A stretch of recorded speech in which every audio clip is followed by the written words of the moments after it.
Soybean pakora বানানোর জন্য আমি প্রথমে সয়াবিনগুলোকে প্রেসার কুকারে সেদ্ধ করে নেব। দেখো বন্ধুরা, আমি সয়াবিনগুলোকে প্রথমে প্রেসার কুকারে সেদ্ধ করে নিয়েছি, আর এটা কতটা নরম হয়েছে দেখো, একদম নরম হয়ে গেছে। এবার আমি এটাকে শিলে বেটে নেব।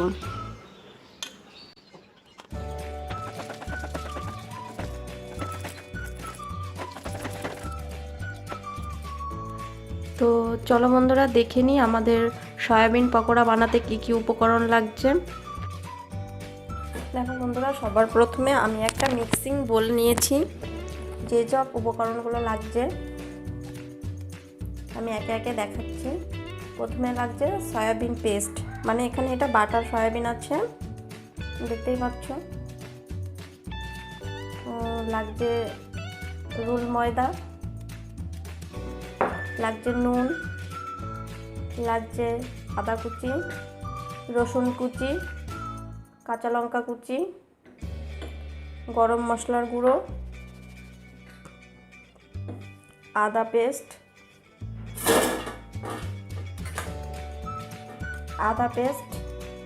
হলুদ গুঁড়ো, পেঁয়াজ কুচি,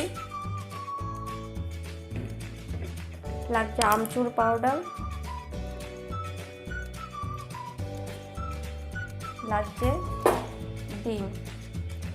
এখানে ধনে পাতাও দেওয়া যাবে, কিন্তু আমার কাছে আপাতত ধনে পাতা নেই, তাই আমি এটা মিক্সিং করলাম।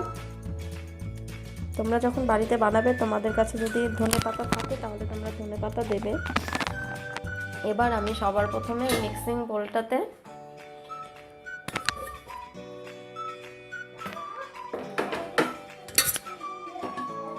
মিক্সিং বোলটা নিলাম। এবার আমি এর মধ্যে দিয়ে দেব সয়াবিন পেস্ট।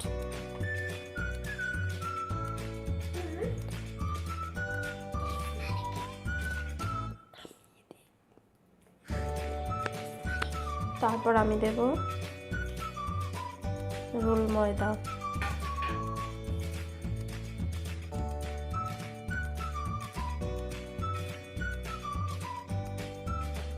আমি এখানে 3 চামচের মতো রুল ময়দা দিলাম, যদি লাগে তাহলে আমি আরও একটু দিয়ে দেব।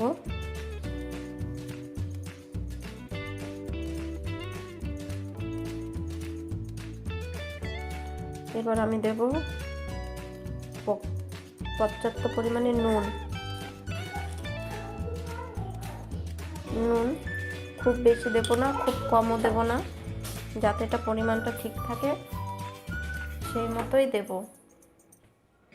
এখানে আমি 3টে পেঁয়াজ কুচি নিয়েছি, যতটা লাগবে আমি ততটাই দেব।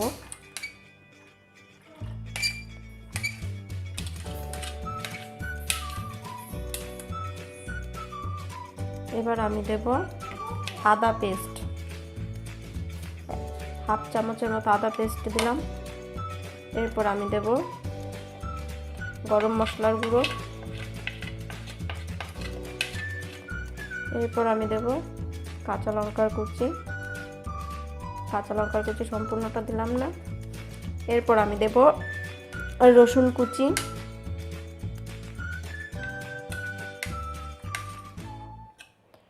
এরপর আমি দেব সামান্য পরিমাণে আদার কিমা।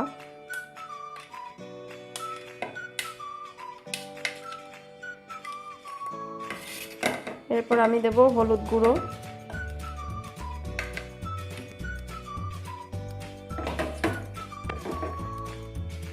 এবার আমি এটাকে ভালো করে মিক্স করব।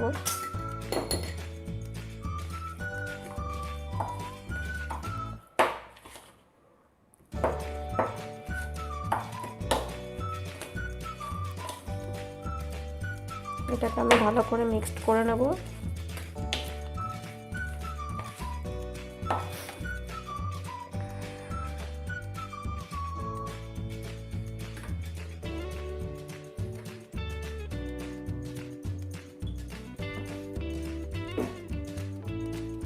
এরপর আমি দেব আমচুর পাউডার।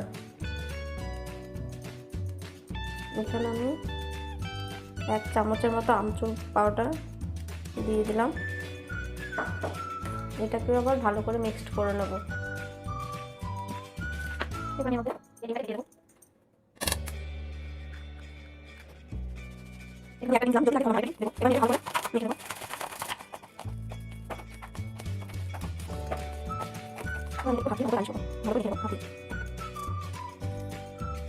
প্রথমে একটু হাত দিয়ে দেখি এটা হয়েছে কিনা, তেলটা কতটা হয়েছে।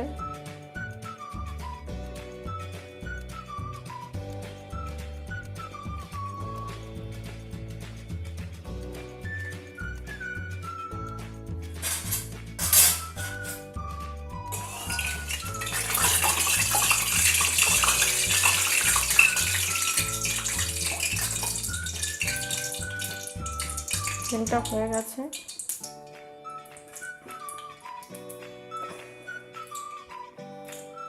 এবার আমি এর মধ্যে পকোড়াগুলোকে দিয়ে দিচ্ছি।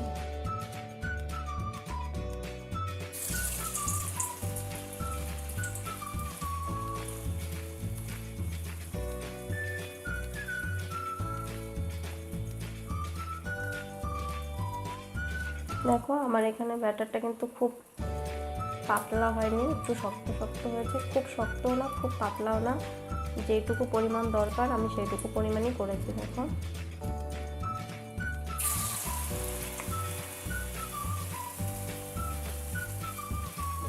এবার আমি অপর দিকটা উল্টে নেব। একটা সাইড ভাজা হয়ে গেছে, অপর সাইড উল্টে নেব।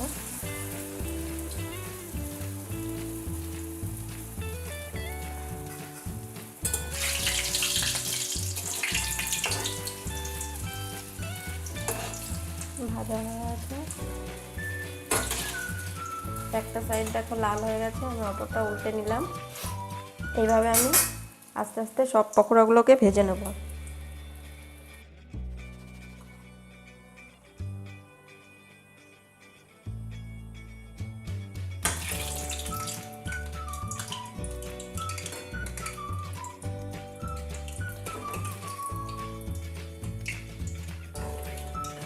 দেখো পকোড়াগুলো একদম লাল হয়ে গেছে। এরপর আমি এরকম করে আরও কয়েকটা ভেজে নেব।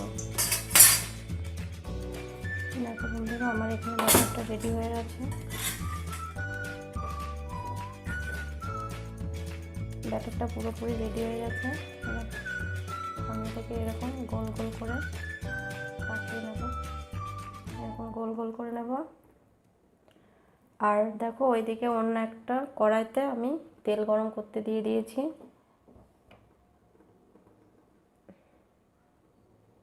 এবার আমি পকোড়াগুলোকে আস্তে আস্তে ওর মধ্যে দিয়ে দেবো। তেলটা অলরেডি অনেকক্ষণ আঁচ হচ্ছে, গরম হয়ে গেছে।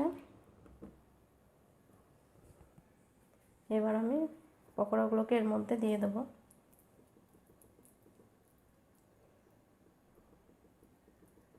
একটু ভালো করে আঁচটা হোক, আমি দিয়ে দেবো। দেখো বন্ধুরা আমি সেম প্রসেসে আমি আরও কিছু পকোড়া ভেজে দেখাচ্ছি তোমাদের। এবার আমি আগে দিয়েছি, এবার আমি এইগুলোকে এক পিঠ মানে একটা সাইড ভাজা হয়ে গেছে, এখন আমি এটাকে আরেকটা সাইড ভাজার জন্য উল্টে দেব।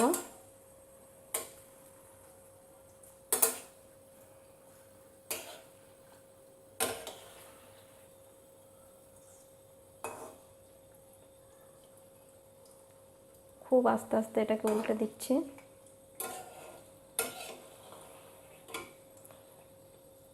বন্ধুরা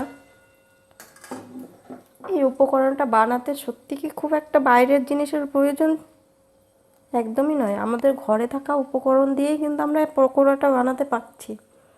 তো এই পকোড়াটা বানাতে যে খুব বেশি খরচ পড়ছে তাও কিন্তু নয়। আলু পেঁয়াজ এইগুলো তো আমাদের ঘরেই থাকে, এগুলো তো আমাদের ঘরেরই সবজি, ঘরেই থাকে। তো আমরা ইচ্ছা করলে চাইলে এরকম একটা মুখরোচক খাবার আমরা সন্ধ্যার দিকে বানিয়ে খেতেই পারি। আজকে আমার একটু ইচ্ছে করলে একটু অন্যরকম কিছু করি, তাই আমি করলাম। তোমাদেরও যদি করতে ইচ্ছা করে তো প্লিজ প্লিজ প্লিজ রেসিপিটা বানাও। কেমন লাগে আমাকে কমেন্ট বক্সে কমেন্ট করে জানাও। আশা করি ভালো লাগবে। মুখরোচক খাবার কারই বা খেতে ভালো না লাগে, সবারই খেতে ভালো লাগে। তো তোমরা প্লিজ বাড়িতে বানিয়ে এটা খাও, আর আমাকে কমেন্ট বক্সে অবশ্যই কমেন্ট করে জানাও রেসিপিটা কেমন হয়েছে। তোমরা সবাই ভালো থেকো, সুস্থ থেকো। সবাইকে অনেক অনেক অনেক ধন্যবাদ আমার রেসিপিগুলোকে দেখার জন্য আর আমি আমার সমস্ত বন্ধুদের আবারও বলছি, যারা আমার নতুন মানে চ্যানেলে নতুন, তারা প্লিজ আমার চ্যানেলটাকে সাবস্ক্রাইব করো, পাশে থাকা বেল বাটনটি ওকে করো। আমার এরকম নিত্য নতুন রেসিপি পেতে আমি তোমাদের সাহায্য করব। আর সবাই ভালো থেকো, বাই, টাটা।